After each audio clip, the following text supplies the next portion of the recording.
인생의 가장 마지막에 남기는 말은 울림이 큽니다. 최근에 팀 켈러라는 목사님이 소천하셨어요. 아시는 분은 아시겠지만 세계적으로 영향력 있는 목사님인데 그분과 그 존 파이퍼 목사님이 마지막으로 나누었던 이메일 이야기를 존 파이퍼 목사님이 전해주는 영상을 봤어요. 최근에 이제 하나님께서 부르실 걸 알고 이런저런 얘기를 하는데 이메일을 하는데 그 내용이 마지막 이메일의 내용이 누가복음 10장 20절 말씀이었어요. 무슨 말씀이냐면 70명의 제자들이 예수님께 파송받고 다 사역하고 돌아와서 보고를 하는데 너무나 놀라운 거예요. 예수의 이름으로 선포하니까 귀신들이 막 도망가고 병든 자들이 낫고 수많은 사람들이 회복되는 걸 보면서 막 기뻐했어요. 여러분, 그 얘기를 듣고 예수님이 기뻐했을까요? 기뻐하지 않으셨을까요? 당연히 기뻐하셨죠. 그런데 그 자리에서 예수님이 한 가지 말씀을 더 해주셨어요. 그 말씀이 뭐냐면, 그래, 기쁘지? 그런데 그 기쁨보다 더 큰 기쁨이 있어. 귀신이 쫓겨나는 걸 보고 기뻐하는 것보다 저 하늘나라에 너의 이름이 기록된 것, 거기에 너 이름이 있는 거, 그게 진짜 기뻐할 일이야. 그것으로 인해 기뻐하라 라고 말씀하셨습니다. 여러분, 이게 얼마나 기쁜 일입니까? 가서 예수님의 제자로 파송된 거 아니에요? 그렇죠? 누구 사람이 보낸 것도 아니고 예수님의 이름으로 선포했는데 귀신이 막 떠나가요? 막 병든 자들이 살아나요? 사람들이 구름대처럼 몰려와요? 여러분, 얼마나 익사이팅한 일이겠어요, 그렇죠? 그런데 그것보다 더 기쁜 일이 너 구원받은 일이 기쁨이라는 거예요. 내 이름이 하늘나라 생명책에 기록된 일이 훨씬 더 기쁜 일이라는 거예요. 여러분, 팀 켈러 목사님이 신앙적으로 목회적으로 큰 성취를 얻었죠. 많은 책을 쓰셨고 얼마나 많은 세상에 영향력을 발휘했어요? 기쁜 일이죠. 그럼 수많은 책을 쓰고 수많은 강연을 하고 수많은 사람이 영적 도전을 받았는데 얼마나 기쁜 일이겠어요. 그런데 팀 켈러 목사님이 마지막 하나님이 부르시는 그 자리에 자기의 인생을 다 돌아봤을 때 내 인생의 가장 기쁜 일은 뭘까? 가장 남는 것은 뭘까? 그때 그 말씀이 생각난 거예요. 내 이름이 하늘나라에 기록된 것이 가장 큰 기쁨이구나. 이게 그 어떤 사역의 기쁨, 현장의 기쁨, 나의 모든 명예와 영광을, 성취를 다 합친 것과 비교할 수 없는 기쁨이구나 라는 것을 마지막으로 고백한 거예요. 그럼 이게 얼마나 큰 울림이 있습니까? 특별히 신앙인들에게, 그리고 젊은 목회자인 저 같은 사람들에게, 제가 젊은지는 모르겠지만 그래, 여러분, 우리가 진짜 기뻐해야 될 일, 위대한 성취는 그 어떤 것도 하늘에 내 이름이 기록된 그 기쁨보다 클 수 없다는 거예요. 할렐루야. 참, 그 얘기를 듣는데 울림이 크더라고요. 여러분, 우리가 지금 디모데후서를 읽는데 그런 얘기를 듣고 있는 거예요. 이 노사도가 마지막으로 쓴 편지, 특별히 디모데 전서지나 디모데 후서, 그리고 지금 4장을 보는데 그 마지막 고백을 이제 글로 쓰고 있는 이야기를 듣는 거예요. 신앙의 대선배가, 그 대가가 원 포인트 레슨을 하는 거예요. 뭐가 중요한지, 신앙에 있어서, 사역에 있어서, 목회자로 혹은 예수님의 제자로 뭐가 우리 인생에 가장 중요한지 한 포인트를 딱 찍어서 말해 주는 것이죠. 그래서 여러분, 이 편지는요, 잘 읽으셔야 돼요. 우리가 시간을 갖고 차근차근 보고 있지 않습니까? 왜냐하면 이 디모데 전서 후서에는 단어와 단어 사이에, 문장과 문장 사이에 말하지 않은, 그러나 가득가득 채워져 있는, 이 바울이 삶으로 만들어내고 채워진 각주가 단어마다, 문장마다 있다는 거예요. 그는 전제와 같이 자신의 인생을, 자신의 목숨과 모든 에너지를 다 쏟아내며 달려왔던 그 마지막 순간에 남기고자 한 메시지가 뭐였냐? 바로 오늘 이 말씀이에요. 너는 말씀을 전파하라. 따라하겠습니다. 너는 말씀을 전파하라.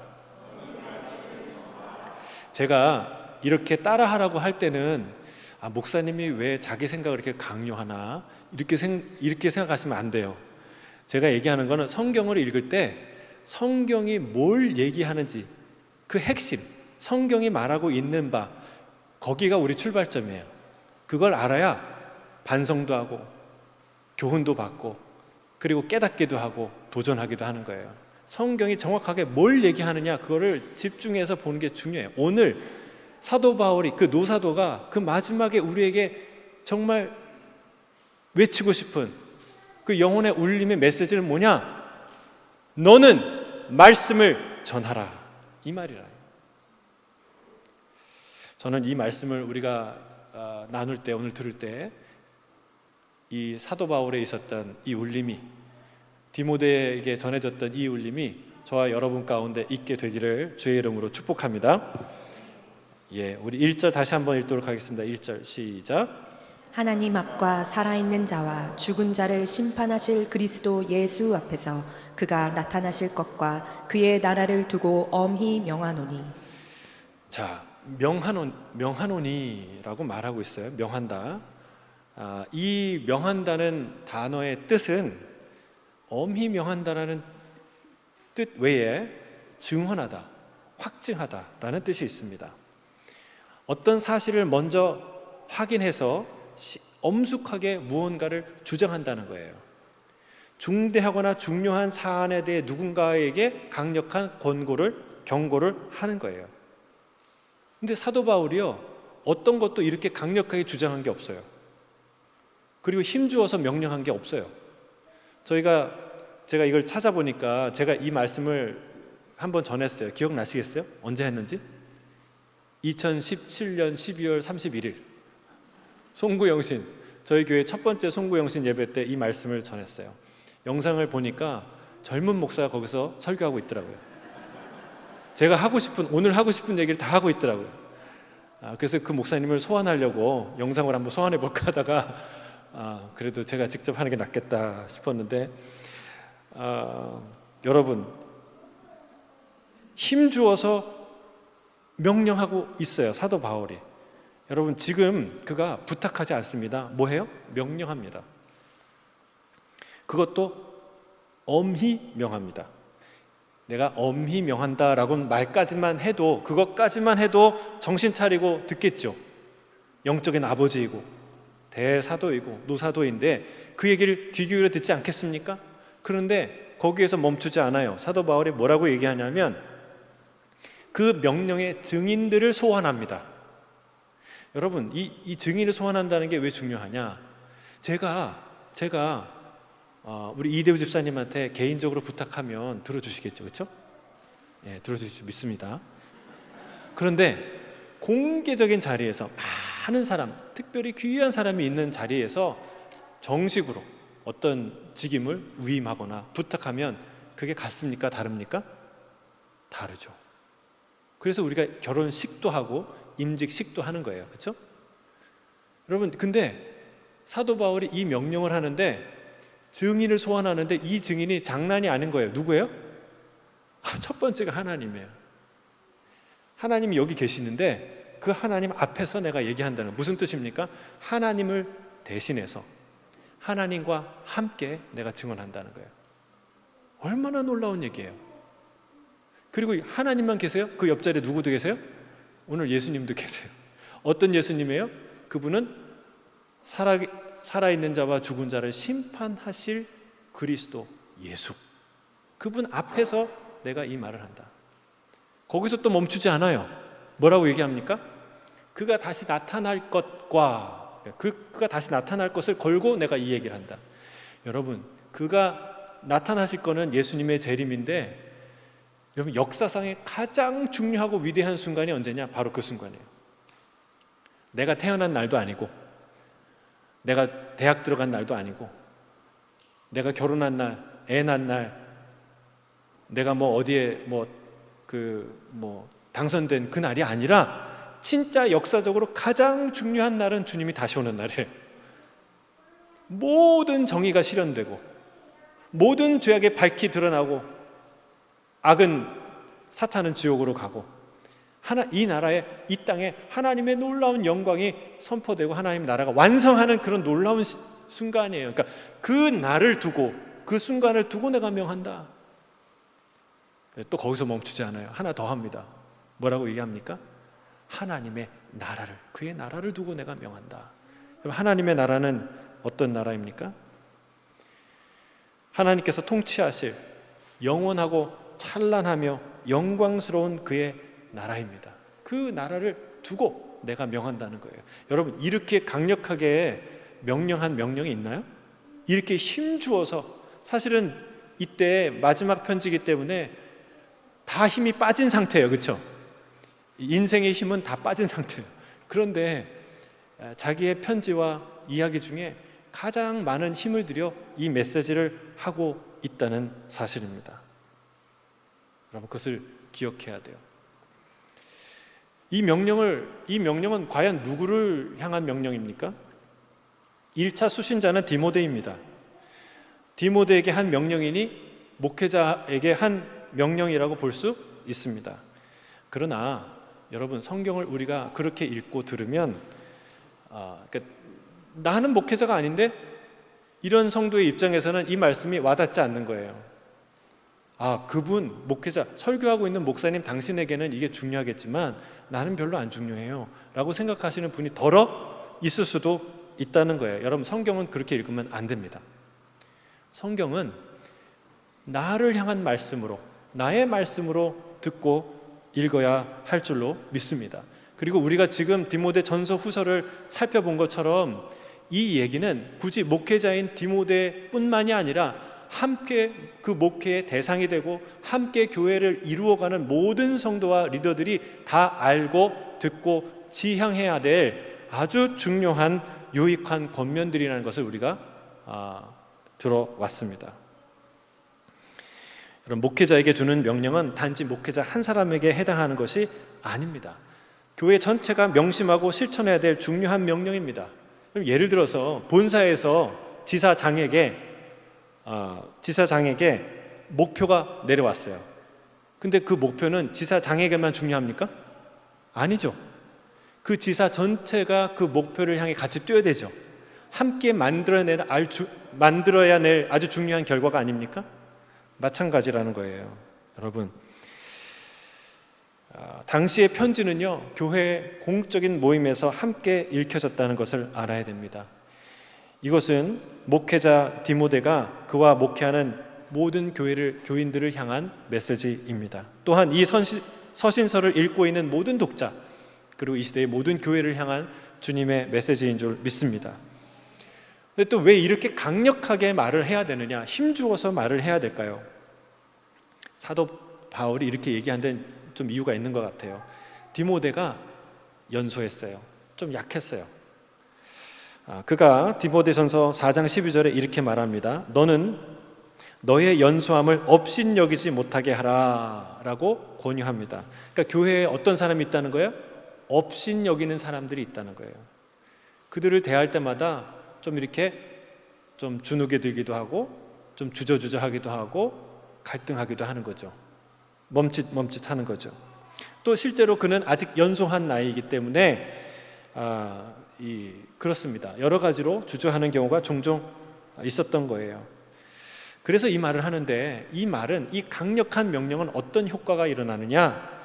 첫째로는 하나님의 뜻이 선명해져요. 여러분, 목회를 해보시면 알겠지만, 또 교회 해보시면 알겠지만 해야 될 게 너무 많아요. 또 살림도 그렇고 무엇도 그렇지만, 비즈니스도 그렇지만 이것도 해야 되고 저것도 해야 되고 그것도 해야 되고 뭐부터 해야 될까? 그런데 그때 하나님의 뜻이 아주 선명할 때 큰 도움이 됩니다. 이것부터 하라는 거예요.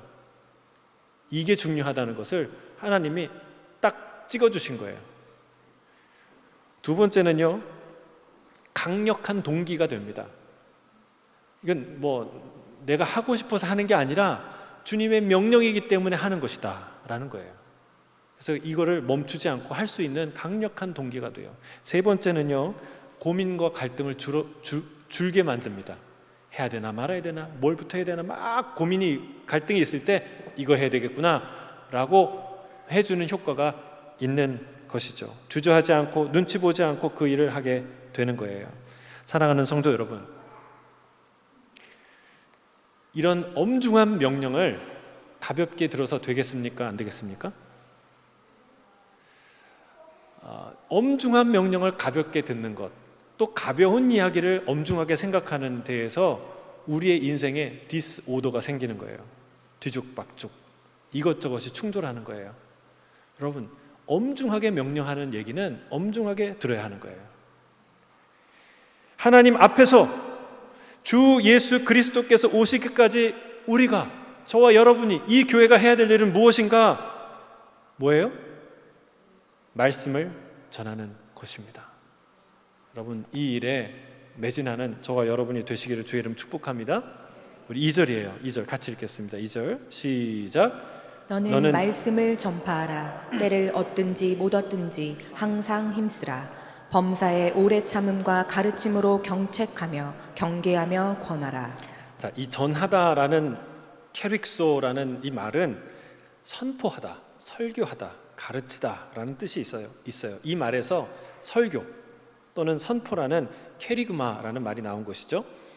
자, 근데 무엇을 전하라고 합니까? 무엇을 가르치라고 선포하라고 얘기합니까? 하나님의 말씀. 이 말씀은 복음을 말하는 거죠. 복음. 그러나 여러분, 이 복음은 단지 우리가 생각하는 그 사형리로 압축된 복음의 말씀만을 의미하는 게 아니에요. 저는 우리가 복음의 의미의 원래 의미를 되찾으면 좋겠어요. 물론 이 장구하고 많은 이야기 중에 4가지 원리로 압축될 수 있다는 것만으로 그것도 실력이죠. 그것도 중요하죠. 그러나 그게 전부가 아니라는 거예요. 사도 바울은요, 디모데 전서 4장 14절에 디모데에게 이런 명령을 합니다. 내가 이를 때까지, 도착할 때까지 읽는 것과 권하는 것과 가르치는 것에 전념하라. 오늘 말씀과 부탁과 일맥상통하죠. 거기서 읽는다라는 말은 책을 그냥 혼자 읽는다는 게 아니에요. 이 말은 아나그노시스라는 이 말은 공적인 낭독이에요. 여러분 앞에서, 그러니까 성도들 앞에서 함께 읽는 낭독을 말하는 거예요. 그래서 그 당시에 이런 디모데 전서나 후서 같은 사도들의 편지도 있었지만, 또 부분적으로 마태복음, 마가복음, 누가복음, 요한복음 같은 그런 글들도 있었지만 없던 걸 한 건 아니에요. 그러나 그 당시는 어떤 시대입니까? 오늘날의 신약 성서가 완성된, 이게 우리 손에 있는 신약 성서가 완전히 성도들 안에 손 안에 있었던 시대가 아니에요. 뭐 마가복음은 있는데 마태복음은 없거나, 뭐 야고보서는 있는데 뭐 요한 1서는 없거나, 뭐 그런 시대였어요. 그러니까 대부분 그때 읽으라는 것은 무엇을 말합니까? 당연히 구약 성경을 말하고 있는 거예요. 사도 바울이 말씀을 전하라라고 말할 때 당연히 그것은 복음을 선포하는 것을 의미합니다. 그러나 그 복음은 하나님 말씀 전체로서의 복음을 의미한다는 것을 알아야 합니다. 주님은 내가 가르친 모든 것을 가르쳐 지키게 하라고 말씀하셨어요. 내가 분부한 모든 것을 가르쳐 지키게 하라라고 마태복음 28장 20절에 말하고 있습니다.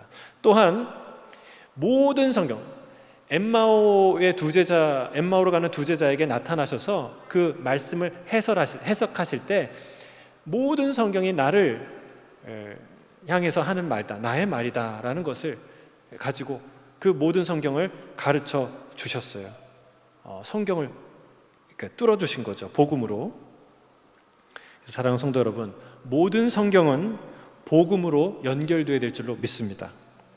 또한 반대로 복음은 모든 성경을 통해 그 뜻이 확정되고 그리고 확장되어야 합니다. 십자가와 부활의 이야기는 전체 성경 이야기 속에서 그 정확한 의미가 드러납니다. 그리고 그 깊이, 그 넓이, 그 높이가 드러나는 거예요. 풍성한 의미가 드러나게 되는 것이죠. 그래서 사도 바울은요, 성경은 능히 너로 하여금 그리스도 예수 안에 있는 믿음으로 말미암아 구원에 이르는 지혜가 있게 한다라고 말하고 있습니다. 십자가와 부활, 구원과 천국 이야기가 어디에 있다고요? 이 말씀 안에 다 있다. 따라하겠습니다. 말씀 안에 다 있습니다. 아니, 강조할 거면 사랑도 강조해야 되지 않겠습니까? 기도도 강조해야 되지 않겠습니까? 전도도 강조해야 되지 않겠습니까? 그런데 왜 사도 바울은, 또 성경은 말씀을 그렇게 강조할까요? 왜요? 말씀 안에 다 있기 때문에. 성경을 다 읽어보세요. 창세기부터 요한계시록까지 구약에도 끊임없이 이 한 가지 얘기를 합니다. 너는 하나님의 여호와의 말씀을 청종하라. 그의 말씀을 따르라. 여러분, 이 얘기를 계속해요. 왜요? 말씀 안에 다 있기 때문에 그렇습니다. 여러분, 말씀을 진정으로 사랑하게 되면 뭐 하고 싶어져요? 기도하고 싶어져요. 말씀을 깊이 읽으면 사랑하고 싶어져요. 내가 사랑이 없구나 깨닫는 거예요. 말씀을 깊이 읽으면 구제하고 싶어져요. 나눠주고 싶어요. 주는 것이 받는 것보다 복되다, 이런 말을 읽으면 내가 받으려고 살았구나, 막 이런 것들이 깨닫게 되고, 내가 나눠줄 사람이 어디 있나 또 보게 되는 거예요. 선교하고 전도하게 됩니다. 여러분, 이 모든 것이, 우리가 하는 이 언급된 모든 것이 내 열심에서 나오는 게 아니라 말씀에서 흘러나와야 한다는 거예요. 여러분, 우리 사랑합니다. 언제 해요? 내가 하고 싶을 때. 우리 기도합니다. 언제 해요? 내가 기도하고 싶을 때. 우리 구제하고 선교합니다. 언제요? 내가 하고 싶을 때. 아니요, 하고 싶을 때 하는 게 아니라 주께서 명령하실 때 하라는 거예요. 하나님의 말씀이 하라고 할 때 하는 거예요. 여러분, 가만히 있으면 내가 하고 싶을 때 하지만, 말씀을 읽으면 말씀을 읽을 때마다 사랑하고 싶어져요. 말씀을 읽을 때마다 기도하고 싶어져요. 말씀을 읽을 때마다 감사하고 싶어져요. 여러분, 이 비밀이 말씀 안에 있다는 거예요. 그러니까 말씀을 멀리하고 가까이 하지 않으면서 기도하고 사랑하고 선교하고 예배하고 감사하고 하기가 어렵다는 거예요. 자, 문제는 뭐예요? 말씀을 대하는 우리의 태도입니다. 말씀을 대하는 우리의 태도. 우리가 어떤 태도로 말씀을 대해야 하는가? 사도 바울은 이렇게 말합니다. 말씀을 전하는데 어떻게 해요? 때를 얻든지 못 얻든지 항상 힘쓰라 라고 얘기해요. 따라하겠습니다. 때를 얻든지 못 얻든지 항상 힘쓰라. 무대뽀로 하라는 얘기인가요? 막무가내로 하라는 얘기인가요? 아닙니다. 부지런히 하라는 거예요. 부지런히. 너무 때를 가리다가 기다리다가 기회를 놓치지 말라는 거예요. 또는 뒤로 우선순위로 밀리게 하지 말라는 거예요. 너무 때를 가리면 뒤로 밀려요. 제가 그랬잖아요. 어떤 분이 성경을 읽으라 그러니까 나는 성경을 좀 제대로 읽어야 되는데 좀 여건이 안 돼서 나중에 하겠다고. 여러분, 그게 다 우리 마음이에요. 그렇죠? 하나님이 하라는 거는 다 하려고 해요. 근데 언제? 나중에. 근데 그게 아니라 지금부터 하라는 거예요. 지금부터. 여러분, 때를 얻든지 못 얻든지 하는 게 중요합니다. 그런 태도가 중요해요. 선교를 금하면, 나라에서 선교하지 마, 여긴 선교하면 안 돼, 그러면 선교 안 해야 되나요? 예? 해야 되나요? 안 해야 되나요? 여러분, 그거 안 하면 어떻게 조선 땅에, 선교가 금해진 조선 땅에 복음이 전해졌겠습니까?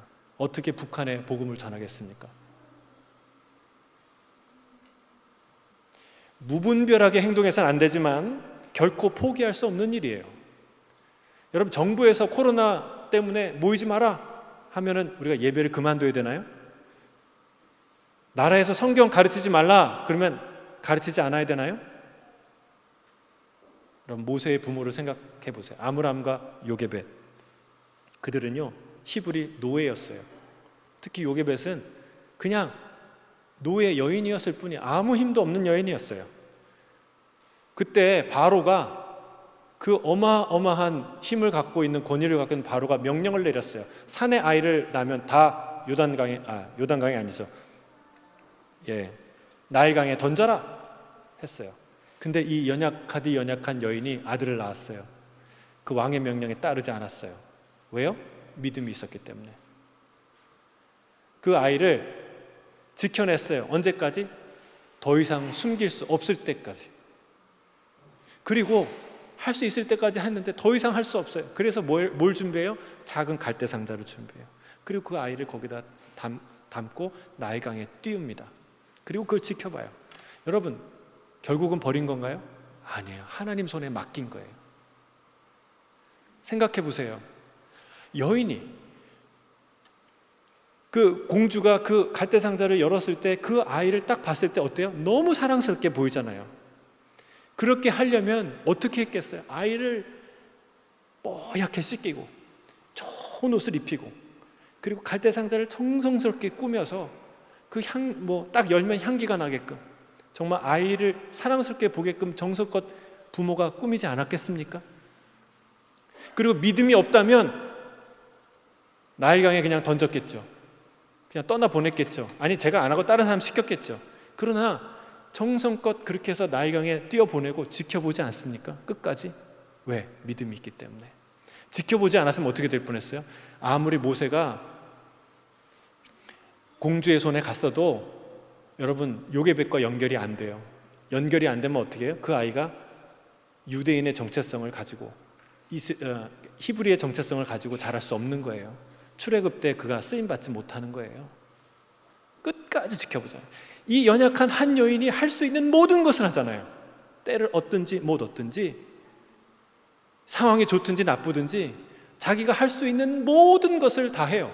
하나님이 그 여인의 믿음과 헌신과 수고를 통해서 놀라운 일을 행합니다. 우리는 하나님의 말씀을 순종하기 위해 끝까지 최선을 다해야 될 줄 믿습니다. 특히 말씀을 전하기 위해 애써야 될 줄로 믿습니다.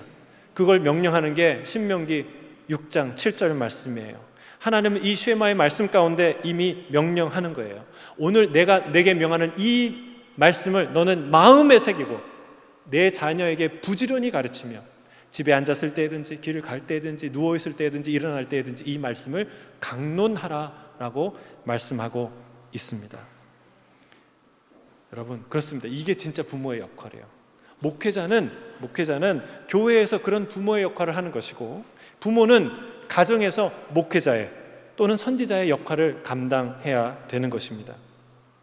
부모는요, 단지 먹이고 입히는 일만 하는 게 아니라는 거예요. 가정에서 선지자와 제사장과 왕의 역할을 해야 합니다. 부지런히 말씀을 먹이고 하나님께 인도하고 그리고 말씀으로 이 가정을 다스리는 역할을 해야 한다는 거예요. 또 반면에 목회자는 그런 아버지의 마음으로, 부모의 마음으로 이 교회를 섬겨야 한다는 것이죠. 사랑하는 성도 여러분, 우리는 어떤 태도로 말씀을 대합니까? 때를 얻든지 못 얻든지 말씀을 부지런히 전파해야 될 줄로 믿습니다. 부모가 자녀에게, 목회자가 성도에게, 또는 성도가 성도에게, 그리스도인이 세상에게, 헌신자가 새신자에게, 여러분, 우리는 쉬지 않고 이 사명을 주님 오실 때까지 감당하는 저와 여러분이 되시기를 주의 이름 축복합니다. 그게 우리의 사명입니다. 자, 사도 바울은 여기에 몇 가지 지침을 더합니다. 뭐라고 얘기하냐면 범사의 오래 참음과 가르침으로 뭐 하라고요? 경책하며 경계하며 권하라 라고 얘기합니다. 이 말은요, 경책하고 경계하고 권하다라는 말은 쉽게 말을 하면 책망하고 경고하고 격려하라는 거예요. 따라하겠습니다. 책망하고 경고하고 격려하라. 자, 이게 말씀을 전하는 자, 또 말씀을 받는 자의 태도입니다. 우리는 말씀의 책망을 들어야 삽니다. 그 잘못이구나. 그걸 버리게 돼요. 말씀의 경고를 들어야 돌아섭니다. 거기 가지 마라. 거기는 사망의 길이야 라는 경고를 들어야 그 길 안 가게 돼요. 돌아서게 돼요. 말씀의 격려를 들어야 우리는 힘을 냅니다. 너는 내가 사랑하는 자야. 내가 목숨을 바쳐서 내 핏값으로 산 내 사랑하는 아들이야, 딸이야. 너는 보배보다 더 아름다워 라는 이 이야기를 들어야, 그 격려를 들어야 우리는 힘을 냅니다. 시편 19편에 7절 8절에 이렇게 시인은 고백해요. 함께 읽겠습니다. 시작.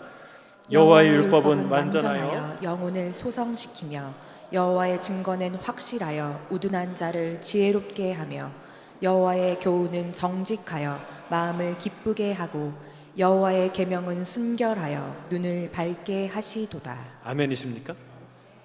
아멘이길 바라죠. 여러분, 제가 지난주 월요일 날 올렸던 그 카톡에 올렸던 그 찬양이 이 말씀을 갖고 지은 찬양이에요. 그 손경민이라는 분은 우리가 모든 것이 은혜 있잖아요. 그 찬양 지으신 분인데, 그분이 이 시편을 묵상하면서 이 말에 깜짝 놀란 거예요. 말씀이 중요하다, 아름답다, 소중하다가 생각했는데 이렇게까지 고백하는 이 다윗의 마음은 어떤 마음일까? 말씀으로 내 영혼이 소성된다는 거야, 살아난다는 거야. 여러분, 말씀으로 살아난 하루가 지난주에 있었습니까?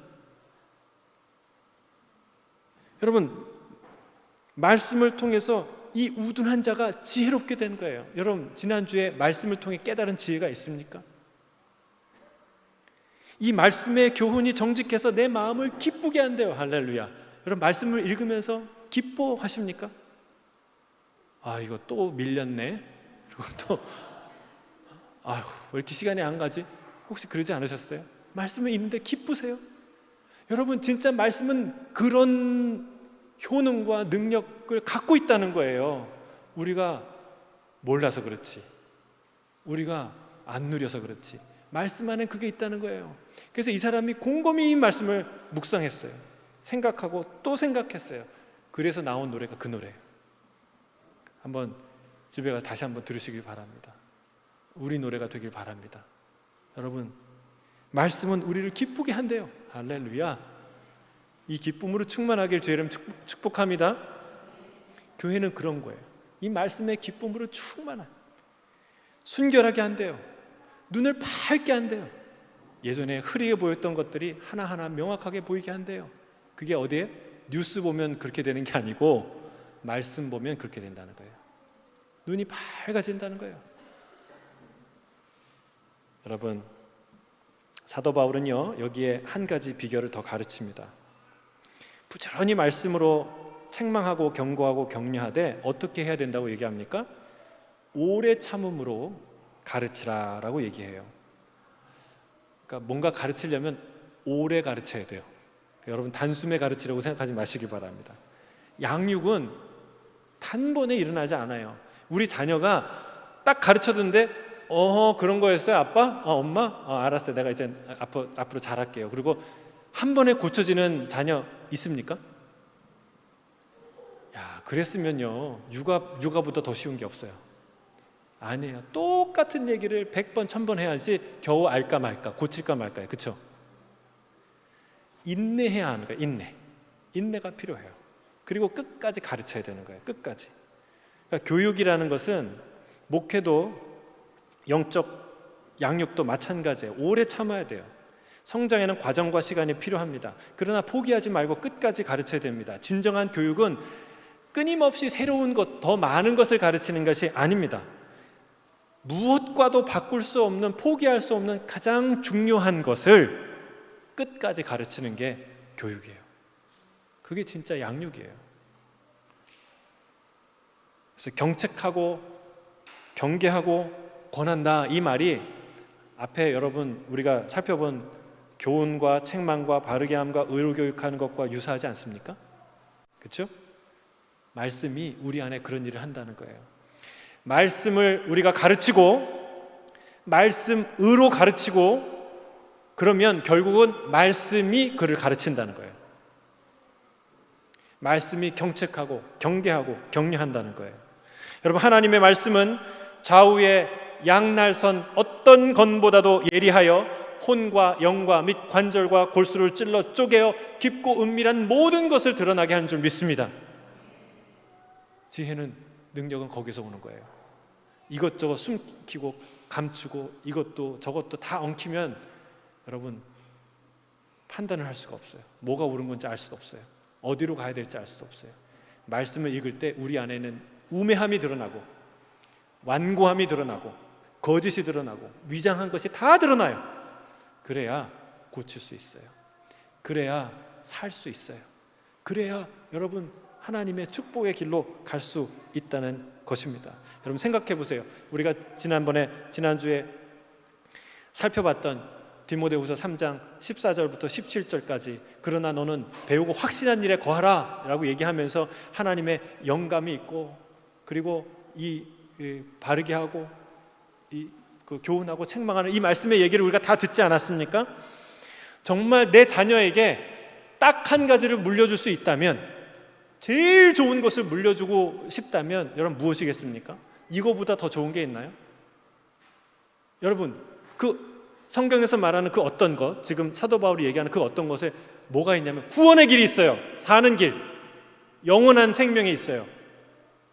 그리고 하나님의 감동이 있어요. 그리고 그것이 이 아이를 가르치고 경고하고 교정하고 의롭게 한대요. 그리고 그 사람을 하나님의 사람으로 온전하게 만든대요. 그리고 모든 선한 일을 행할 능력을 준대요. 여러분 우리가 재산이 있으면 다 그것을 주고 이거 사야 되는 거 아니겠습니까? 아니에요? 이거 우리 자녀에게 열심히 먹여야 되는 거 아니겠습니까? 다른 거 할 일이 있겠습니까? 이것과 비교할 수 있는 일이 있냐는 거예요. 여러분 이 말씀 먹이는 일, 말씀 전하는 일, 말씀 가르치는 일에 헌신하는 저와 여러분이 되길 주의 이름 축복합니다. 이 일이 매우 시급하고 중요한 이유, 그리고 그게 잘 안 되는 이유, 그거를 5절에 3절 4절에 이렇게 말하고 있어요. 같이 읽겠습니다. 시작. 이르리니 사람이 바른 교훈을 받지 아니하며 귀가 가려워서 자기의 사욕을 따를 스승을 많이 두고 또 그 귀를 진리에서 돌이켜 허탄한 이야기를 따르리라. 여러분 때가 이른다라고 말해요. 어떤 때입니까? 앞서 말세에 고통하는 때가 이른다라고 언급하지 않았습니까? 그때는요 사람들이 바른 교훈을 듣지 않는데요. 귀가 가려워서 자기의 사욕을 따르는 많은 스승을 둔대요. 그리고 진리에서 돌이켜서 허탄한 말을 듣는데요. 여러분 깨셔야 해요. 문제가 어디에 있습니까? 가려운 귀에 있어요. 가려운 귀. 들어야 할 말이 아니라 듣고 싶은 말을 듣는 시대라는 거예요. 지금처럼 딱 맞는 시대가 어디 있습니까? 여러분 얼마나 많은 스승이 있습니까? 인터넷 시대, 유튜브 시대에 화자들이 너무 많아요. 선생들이 너무 많아요. 들어야 되는 얘기들이 너무 많아요. 여러분 이게 얼마나 위험한지 아세요? 듣는 것이 얼마나 위험한지 제가 한 가지만 말씀드릴게요. 암논이라는 이 인물을 우리가 얼마 전에 큐티에서 만나서 묵상했어요. 이 암논이 다말을, 어떤 누이를 사랑했어요. 너무 좋아했어요. 그래서 병이 날 정도로. 근데 그때까지는요 이 속에서 생각하는 갈등과 고민이었을 뿐이에요. 근데 이 생각이 구체적인 범죄가 되는 동기가 어떤 동기가 있었어요? 어떤 계기로 이게 범죄의 시작이 됩니까? 심히 간교한 요나답이라는 친구의 얘기를 듣고 그런 일이 시작돼요. 요나답이 얘기하는 거예요. 야, 너 뭐 이렇게 고민하냐? 네가 아픈 척해. 많이 아픈 척하다가 왕이 지나갈 때 아빠한테 부탁하면 되잖아. 저 누이한테 나한테 시종 들으라고. 그 수발을 좀 들게 하라고. 여러분 그 얘기를 듣고 나서 암논이 딱 결정한 거예요. 내가 그 일을 하겠다. 결국은 범죄까지, 끔찍한 범죄, 살인 범죄, 이게 어디까지 이어져요? 끔찍한 이 가문에, 이 이스라엘의 참극으로, 비극으로 이어지지 않습니까? 여러분 그 전에는 고민이에요. 그냥 내가 할까 말까 어떤 그 감정일 뿐이에요. 그런데 내 생각에 장단을 맞추는 어떤 사람의 얘기를 들으면 그때부터 담대해집니다. 그래서 군중 심리가 무서운 거예요. 내 안에 화가 있어요. 근데 그거는 참아야 되고 억누르고 인내해야 될 거라고 알고 있어요. 근데 화나는 무리들, 막 화를 내는 막 무리들과 이제 같이 있으면 이 사람 저 사람 막 화를 내고 자연스럽게 화를 내고, 야, 너 화 참는 거 병돼 안 돼, 화 내야 돼, 막 이런 사람들 얘기 들으면 어떻게 돼요? 아, 나도 건강하게 좀 살아야 되겠다. 그리고 화를 내는 거예요. 막. 여러분, 주변에 무슨 말을 하는 사람을 옆에 두고 사는지가 너무 중요해요. 그전에는 고민인데 그 얘기를 듣고 나서는 당당하게 그 죄를, 그런 일들을 행하게 되는 것입니다. 사랑하는 성도 여러분, 가려운 귀가 문제예요. 뭐가 가려운데 자꾸 듣고 싶어요. 근데 무엇으로 그 가려운 데를 긁어야 될지는 누가 정해요? 내가 정해요. 여러분 자신이 정하는 거예요. 지금 당장 내가 무엇을 즐겨 듣고 있는지 살펴봐야 합니다. 살펴봐야 돼요. 듣고 싶은 말보다 들어야 할 말을 들으시기를 애쓰시기를 주의 이름 축복합니다. 야단치고 호통치는 말 들으라는 얘기 아니에요. 하나님 말씀 그 자체에 귀를 기울라는 거예요. 저 말이 하나님 말씀과 맞는지, 하나님 말씀을 전하는 것인지. 그래서 말씀을 많이 들으십시오. 설교를, 또 이 얘기는 설교를 많이 들으라는 말도 아니에요. 요즘에는 담임 목사가 너무 많아요. 여러분, 설교를 더 많이 들으면 어떤 현상이 일어나는 줄 아세요? 오히려 설교를 가볍게 듣게 되는 현상이 일어나요. 이 목사 저 목사 그 목사 설교 다 들어보니까 거기서 거기네. 여러분, 그럴 필요가 없어요. 스승을 많이 두려고 하지 마십시오. 1명 혹은 2명이면 족합니다. 그리고 말씀이 있으면 족합니다. 성령께서 인도하시기 때문에 그렇습니다. 말씀 안으로 들어가야 돼요. 또 세상 소리를 좀 적게 듣고 하늘의 소리를 좀 더 많이 들으려고 애쓰시길 주의 이름 축복합니다. 그렇게 노력해야 겨우 균형을 맞춰요. 왜냐하면 하루 종일 뉴스 틀고 막 인터넷 방송 듣고 막 그러는데, 그거 야, 내가 하루 종일 이렇게 세상 뉴스만 들어서 되겠냐, 이런 생각 별로 안 해요. 그냥 듣는 거예요. 그런데 하루에 30분만 성경을 읽으면 너무 힘든 거예요. 아, 내가 오늘 말씀을 너무 많이 읽었다, 이렇게 생각해요. 그렇죠? 이게 균형이 안 맞는 거예요.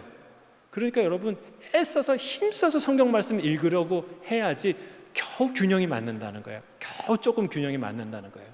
우리가 너무 세상의 얘기를 많이 듣고 살아요. 자연스럽게.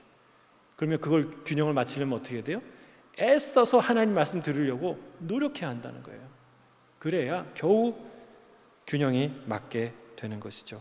여러분, 그렇게 하지 않으면 우리 인생 대부분 세상 소리만 듣다가 인생 끝납니다. 주의 말씀 듣는 저와 여러분 되시길 주의 이름 축복합니다. 사도 바울은 마지막으로 4가지 당부예요.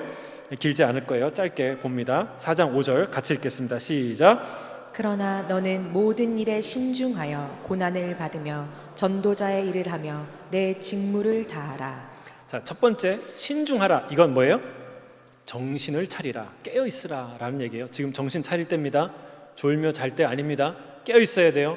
마지막 시대구나 라고 생각하면서 살아가셔야 돼요. 언제든 예배의 문이, 교회 문이 닫힐 거를 언제 알았어요, 우리가? 그렇죠?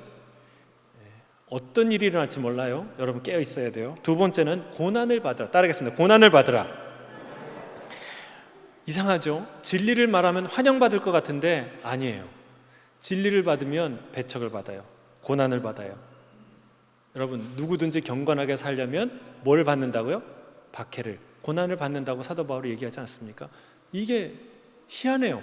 진리를 얘기하면 사람들이 와 환영할 것 같은데 사실은 그렇지 않아요. 그 진리를 배척해요. 여러분, 이런 일이 내 안에서도 일어난다는 거 아세요? 진리를 먹으면, 진리를 인풋하면, 진리를 집어넣으면 내 안에서 난리가 납니다. 왜요? 진리를 반대하는, 진리를 거부하는, 싫어하는 그 성향이 내 안에 있기 때문에 그래요. 그래서 여러분, 고난을 각오해야 돼요. 듣기 싫은 말, 어려운 말 견뎌내야 돼요. 견뎌낼 각오를 해야 진짜 그 끝에 누구의 말을 들어요? 하나님 말씀을 들을 수 있는 거예요. 여러분, 고난받기를 각오하시길 바랍니다. 좀 이렇게 설교가 길어도 고난받을 각오를 하고 들으시기를 바랍니다. 왜? 하나님이 하고 싶은 얘기가 너무 많은 거예요. 그 얘기를 들어야 살아요. 내가 듣고 싶은 말, 듣고 싶은 정도만 들어서는 못 살아요. 여러분, 치료는 어떻게 해요? 의사가 하는 거야. 앉아 있으면 앉아 있어야 돼요. 그렇죠? 이거 치료 받으려면 그 시간 채워야 돼요. 여러분, 그게 하나님 말씀 듣는 태도예요. 또 우리는 반대에 익숙해요. 내가 듣고 싶은 강의 듣고, 내가 듣고 싶은 이야기 듣고, 내가 읽고 싶은 글을 읽고. 아니요, 하나님은 그렇게, 하나님 말씀 그렇게 듣는 게 아니라는 거예요. 고난을 각오하셔야 돼요. 그래야 그의 말씀이 들려요. 자, 세 번째는 뭐예요? 전도자의 일을 하라. 이것은 말씀 전하는 일을, 이 사명을 계속해서 하라는 거예요. 멈추지 말고 하라는 거예요. 자, 네 번째도 비슷해요. 내 직무를 다하라. 따라하겠습니다. 내 직무를 다하라. 이건 뭐냐면 내 임무, 내 사명을 완수하라는 거예요. 이 말씀은 다음 주에 마지막 고백, 끝까지 믿음의 선한 싸움을 달려가는 이야기는 다음 주에 이어집니다. 오늘 말씀을 정리합니다. 하나님의 엄중한 명령을 들으시길 주의 이름으로 축복합니다. 때를 얻든지 못 얻든지 힘써야 될 일이 있습니다. 그것은 무엇입니까? 말씀을 전하는 일입니다. 길을 갈 때든지 누워있을 때든지 일어날 때든지 우리가 해야 될 일은 무엇입니까? 말씀 전하는 일이에요. 이게 목회자의 사명이요, 성도의 사명이요, 부모의 사명이요, 교회의 사명인 줄로 믿습니다. 이 말씀으로 책망하고 경고하고 격려하십시오. 깨어 말씀과 함께 고난받으며 말씀 전하는 직무를 끝까지 완수하는 저와 여러분이 되시기를 주의 이름으로 축복합니다. 아멘. 기도하겠습니다. 사랑하는 주님,